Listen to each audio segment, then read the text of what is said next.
2016లో sale lead ద్వారా registration అయింది. శంకర్పల్లిలో నేను ఆయనకు క్యాష్ ఇచ్చాను.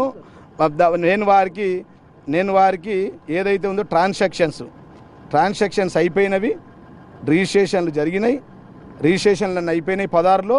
ఆయనకు నేను ఇచ్చేది ఏం లేదు, పూర్తిగా అవాస్తవం, ఫేక్ అండ్ ఫాల్స్ అలిగేషన్స్. ఆయన దగ్గర ఏమైనా ఉంటే కోర్టులో సబ్మిట్ చేయమనండి. మీ బిగ్ టీవీ దగ్గరనో ఇంకో టీవీ దగ్గర మాట్లాడితే నేను మాట్లాడను. సారీ బ్రదర్, మీరు వినాలే, ఏదో మీరు వినాలే.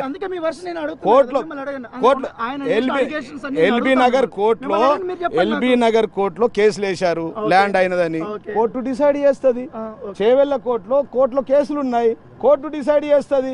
ఇంకెవరైనా ల్యాండ్ ఓనర్స్ ఉంటే వాళ్ళు డిసైడ్ చేస్తారు.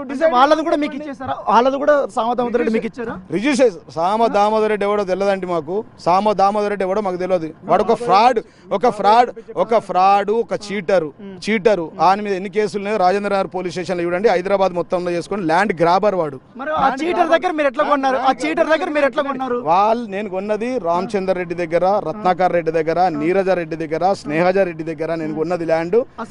దామోదర్ రెడ్డి వినాలి, మేము చైతన్య దగ్గర మేము కొన్నాము. వినాలే ఎవడైతే వాడేందని మేము పేమెంట్ చేసినాం, రిజిస్ట్రేషన్ చేసుకున్నాం. కొడుకు అయితే ఏంది, తండ్రి అయితే ఏంది, భార్య అయితే ఏంది. మేము పేమెంట్ అయిందా లేదా? పేమెంట్ కాకుండా రిజిస్ట్రేషన్ ఆఫీస్ పేమెంట్ అయిపోయిన తర్వాత ఎందుకు మీరు పంచాయతీలు పెట్టుకోవాల్సింది? నేనేమంటున్నానంటే పేమెంట్ కాకుండా రిజిస్ట్రేషన్లు అవుతాయా?